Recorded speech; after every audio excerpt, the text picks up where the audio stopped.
बंगाल में पंचायत चुनाव खत्म होने के बाद भी सियासी तनाव बरकरार है और अब मणिपुर में महिलाओं के साथ ज्यादती का वीडियो सामने आने के बाद बीजेपी उन मामलों में भी एक्शन की मांग कर रही है जो पंचायत चुनाव के दौरान बंगाल के कई हिस्सों से सामने आए थे। बीजेपी ने ममता सरकार की पुलिस पर एक्शन नहीं लेने का आरोप लगाया तो ममता बनर्जी ने भी बीजेपी के आरोपों पर पलटवार कर दिया।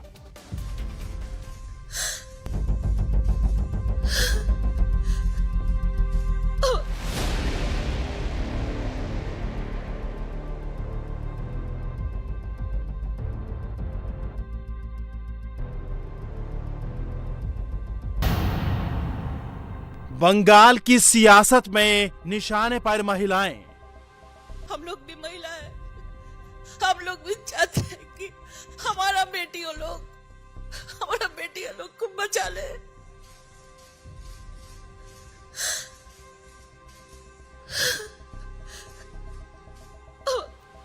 हम लोग भी देश का बेटी है, मणिपुर का भी देश का बेटी है।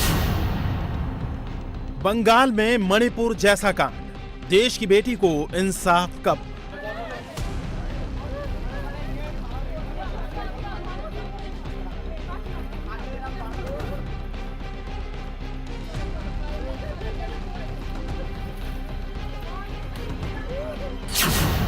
ममता की पुलिस पर सवाल, बंगाल में सियासी बवाल।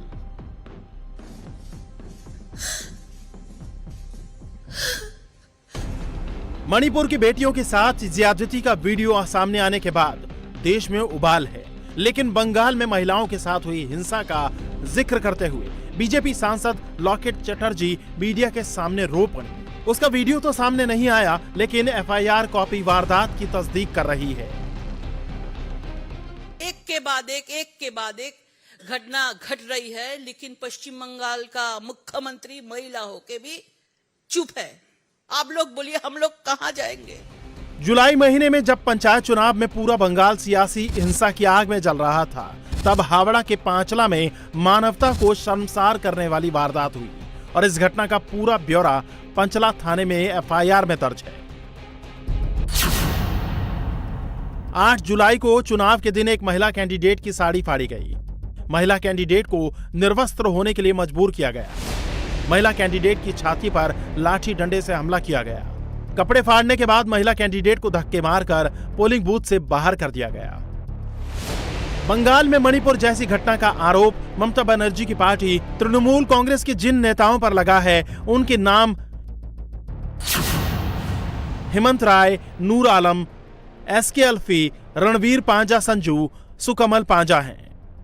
एफआईआर में टीएमसी के 40 से 50 गुंडों पर मारपीट और छेड़छाड़ के साथ पोलिंग बूथ के अंदर महिला उम्मीदवार के कपड़े फाड़ने का भी आरोप है।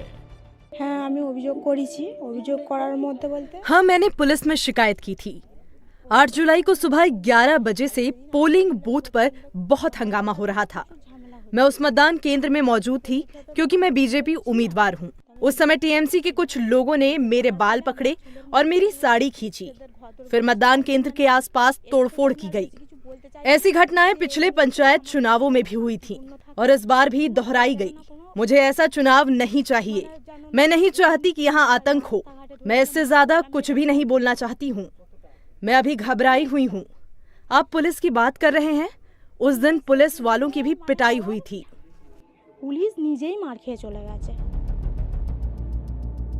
पंचायत चुनाव के दौरान बंगाल की महिलाओं के साथ मारपीट, अभद्रता और कपड़े फाड़ने के आरोप तृणमूल कांग्रेस के कार्यकर्ताओं पर लगे हैं। यह घटना वोटिंग वाले दिन 8 जुलाई की बताई जा रही है, लेकिन इसकी शिकायत ईमेल के जरिए 13 जुलाई को की गई। पुलिस ने 14 जुलाई को एफआईआर भी दर्ज की, लेकिन पश्चिम बंगाल के डीजीपी ने पुलिस जांच का हवाला देते हुए कहा कि हिंसा और महिला के साथ बदसलूकी का कोई सबूत नहीं मिला। अश्लील व्यवहार किया गया, उनके जो है कपड़े फाड़े गए और उनको इंजरी आई और चोट लगी। इस नेचर की संक्षिप्त में मैं आपको बता रहा हूँ। कंप्लेंट हावड़ा रूरल के पास पहुँची, एसपी हावड़ा रूरल के पास। उन्होंने उस कंप्लेंट को तुरंत थाने के आईसी के पास फॉरवर्ड किया और प्रिलिमिनरी इंक्वायरी उसी दिन करके अगले दिन 14 तारीख की सवेरे एक थाने में एफआईआर दर्ज किया गया। Outrage of female modesty, causing injury और विभिन्न जितने सेक्शन उचित थे सब उस पर लगा करके एफआईआर किया गया। और इसके साथ ही में इस केस का इन्वेस्टिगेशन स्टार्ट कर दिया गया था। इन्वेस्टिगेशन के अंदर जो चीज़ें अभी तक निकल के आई हैं उनका सबसे पहले मैं सबसे जो ज़रूरी सार है वो यही बोलना चाहूँगा कि अभी तक इसका जो इन्वेस्टिगेशन किया गया है उसमें इस तरह का कोई भी तथ्य सामने नहीं आया जिससे कि ये प्रमाणित हो सके कि इस प्रकार की कोई भी घटना घटी थी। पश्चिम बंगाल के डीजीपी भले ही जांच के बाद आरोपों को खारिज कर रहे हैं, लेकिन 8 जुलाई को तृणमूल कांग्रेस के कार्यकर्ता हावड़ा जिले के पांचला इलाके में पोलिंग बूथ में जबरदस्ती घुसे थे।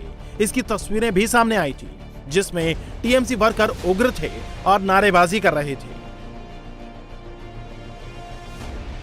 ऐसा ही 11 जुलाई का कूच बिहार का एक वीडियो सामने आया है, जिसमें एक महिला केंद्रीय मंत्री निशीथ प्रामाणिक के पैरों में लिपट कर रोती हुई दिख रही है। 11 जुलाई को बंगाल में पंचायत चुनाव की काउंटिंग हो रही थी। उस दिन इस महिला के साथ भी तृणमूल कांग्रेस के कार्यकर्ताओं ने मारपीट की थी। मंत्री के कदमों में गिरकर रो रही ये महिला बीजेपी उम्मीदवार थी।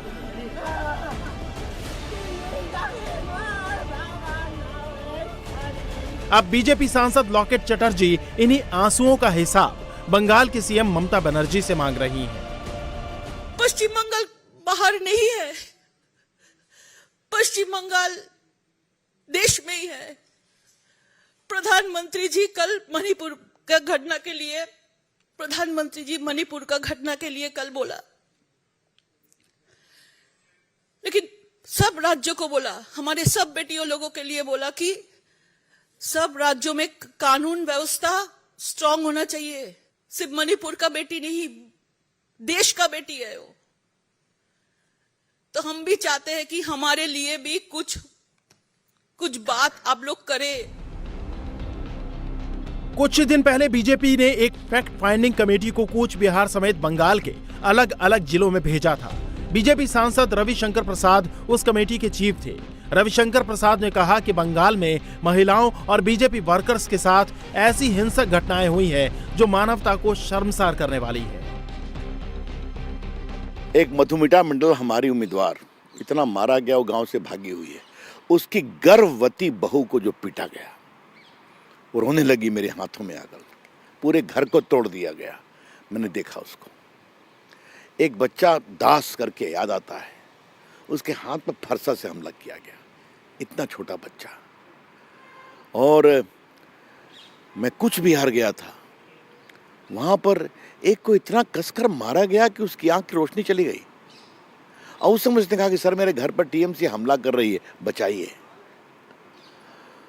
और आपको बताऊं कि एक आदिवासी का समर्थक हमारा, उसको बंदूक से इतना मारा गया है कि पूरे उसके पेशाब की अथड़ी समाप्त है। बीजेपी के इन आरोपों पर ममता ने कल कोलकाता में शहीद दिवस के मौके पर की गई रैली में बीजेपी पर पलटवार किया। प्रधानमंत्री, आपके पास मेरे को एक ही विनती है, क्या मणिपुर का घटना में आपको थोड़ा से भी दिल नहीं दिखाया? अब बंगाल के ऊपर उंगली हिलाता है, आप बंगाल के ऊपर उंगली हिलाता है। आपको दिल में थोड़ा भी माँ बहन के लिए प्यार नहीं है, उसको इज्जत के लिए प्यार नहीं है।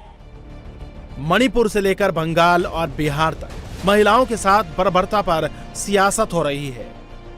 पीएम मोदी जहां देश भर की महिलाओं की सुरक्षा को लेकर लॉ एंड ऑर्डर दुरुस्त करने की नसीहत दे रहे हैं, तो वहीं ममता बनर्जी बंगाल के हालात को नजरअंदाज करते हुए मणिपुर कांड पर हमलावर है।